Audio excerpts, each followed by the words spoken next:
پہنچا تو عشق کو کیا سمجھے گا؟ ارے ظالم، تو سمجھتا ہے کہ محبت اور عشق کوئی الگ چیز ہے؟ پوچھتا ہے کہاں لکھا ہے؟ یہ فقیر اشرفی گدائے جیلانی تجھ کو بتاتا ہے، محبت اور عشق یہ الگ چیز نہیں ہے، بلکہ محبت کے اپ گریڈ ورژن کا نام عشق ہے۔ سبحان اللہ، سبحان کیا کہنے۔ جب محبت اپنے کمال پر پہنچتی ہے تو اسے کیا کہتے ہیں؟ عشق۔ اور دونوں میں فرق کیا ہے؟ فرق کیا ہے؟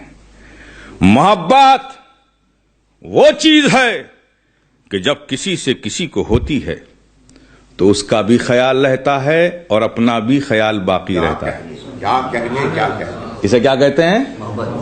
محبت کہتے ہیں۔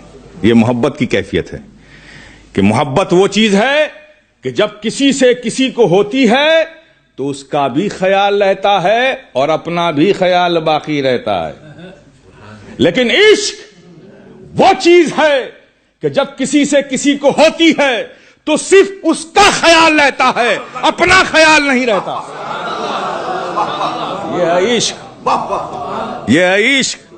اب آقا ارشاد فرماتے ہیں، کہاں لکھا ہے؟ اب آقا ارشاد فرماتے ہیں، لن یؤمن احدکم حتی اکون احب الیہ من نفسہ، تم میں کا ہرگز ہرگز کوئی مومن نہیں ہو سکتا جب تک کہ وہ اپنی جان سے زیادہ مجھے نہ چاہے۔ تو بولو، انصاف سے بولو، ارے جان سے زیادہ کسی کو چاہنے کے لیے محبت چاہیے کہ عشق؟ یہ تو عشق کا کمال ہے کہ جب کسی سے ہوتا ہے تو صرف اس کا خیال رہتا ہے، اپنا خیال نہیں رہتا۔ میرے پیارے، بحمدہ تعالی یہ بزرگوں کا فیضان ہے۔ جو ایمان ہمارے سینوں میں ہے وہ بزرگوں کا فیضان ہے، نسبتوں کا فیضان ہے کہ نبی پر درود و سلام محبت سے پڑھنا، نبی سے محبت، تعظیم و ادب سینوں میں رکھنا، یہ بزرگوں کے فیضان و صحبتوں کا نتیجہ ہے۔ اور ویسے بھی میں دیکھتا ہوں یہ لوگ بڑے ہوشیار ہیں، یہ آج کل کہاں لکھا ہے یہ بڑا کنسپٹ چل رہا ہے۔ کہاں لکھا ہے؟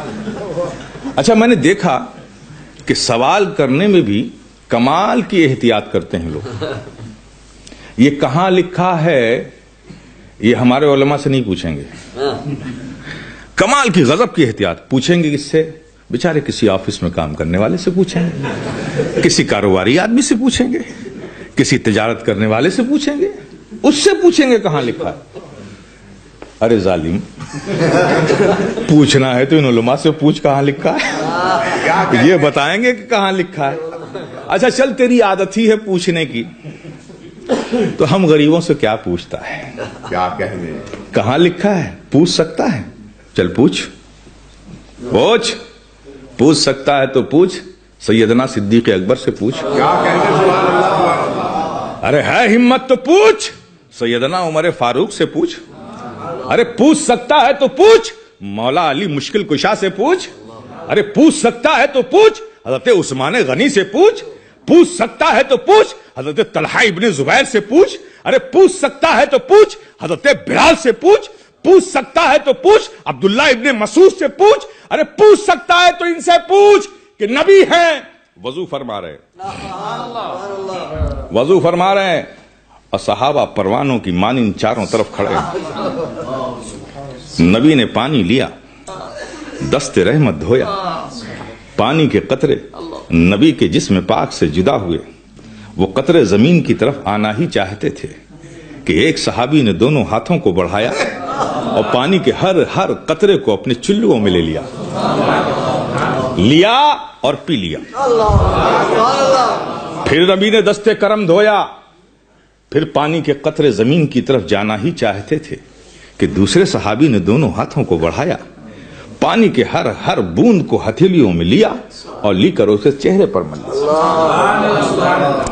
نبی وضو فرماتے جا رہے ہیں اور صحابہ پانی کے ہر قطرے کو لے کر کوئی پی رہا ہے، کوئی سروں پہ ڈال رہا ہے، کوئی سینے پہ مل رہا ہے، کوئی آنکھوں سے لگا رہا ہے، اور زمین تمنائی نظروں سے صحابہ کو دیکھ رہی ہے۔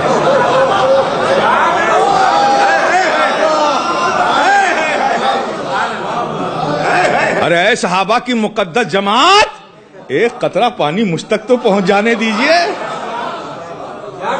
خدا کی قسم، نبی کے جسم اطہر سے لگا ہوا ایک قطرہ پانی اگر ہمیں بھی مل گیا تو ہمیشہ کے لیے خزاں رسیدگی دور ہو جائے گی۔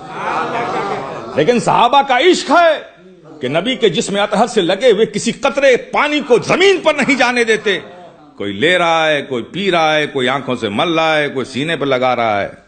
پوچھنا ان سے، پوچھ کہ اے صحابہ کی مقدس جماعت، یہ جو نبی کے وضو کے پانی کو لے کر آپ نے پیا، سینے پہ ملا، سر پہ ڈالا، آنکھوں میں لگایا، ایسا کرنا کہاں لکھا تھا؟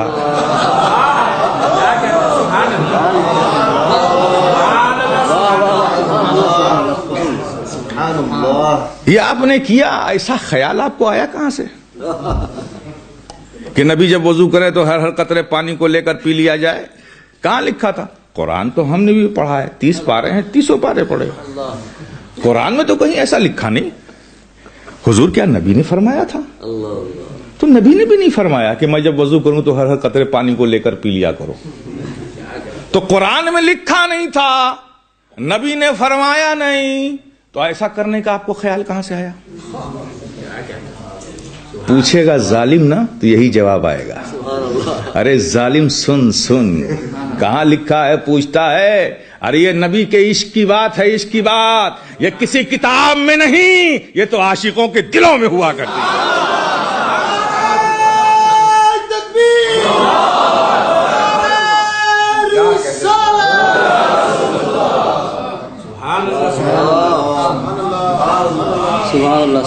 لیکن بحمدہ تعالی اللہ کا شکر احسان ہے کہ ہم نبی کے وفادار غلام ہیں۔